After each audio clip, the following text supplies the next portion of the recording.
We're reading the Chofetz Chaim on proper speech, day 91. When listening is lowly. Not only is speaking Lashon Hara a lowly act, not befitting of the divine image in which man was created, but to listen as somebody else speaks Lashon Hara is lowly as well.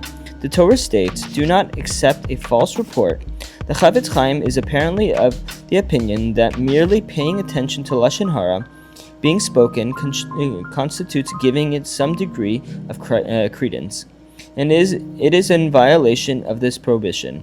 Just as it is wrong to select the shortcomings of others as subject matter for one's own speech, so too it is wrong for one to focus his attention on negatively being expressed by others.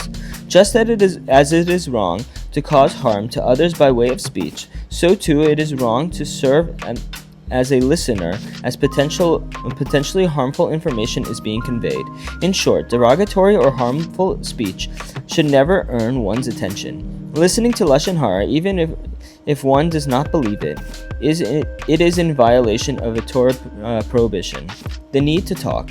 People who find themselves inclined towards melancholy feel a need to speak freely to others and are understandably afraid to focus themselves on developing the quality of silence. This should be the case. One should at least accustom himself not to speak about others, whoever they might be. His friendly conversation should focus on matters of interest and not on people of interest. When he does find it necessary to discuss others, he should be as brief as possible. I've heard it said regarding the great Torah geniuses, Rabbi Raphael of Hamburg, that he resigned his post as rabbi 4 years prior to his passing. From that time on, he would ask those who he visited that as long as he were able within the confines of his house, they should not speak about other people. I have also heard regarding one other leader of his generation that he is exceedingly careful not to discuss others.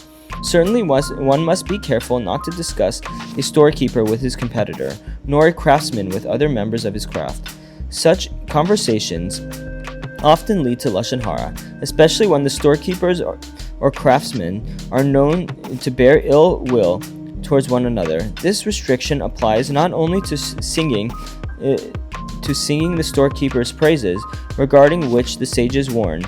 One should never speak the praises of his fellow excessively, for praises will inevitably lead to criticism. One should refrain entirely from discussing an individual with that person's competitor, for the listener will quite possibly steer the conversation in a direction that will allow him to vent his negative feelings. If one finds it absolutely necessary to engage in such discussion for some constructive purpose, he should keep conversation as brief as possible. Otherwise, it will inevitably lead to Lashon Hara. Thanks, and we'll continue tomorrow.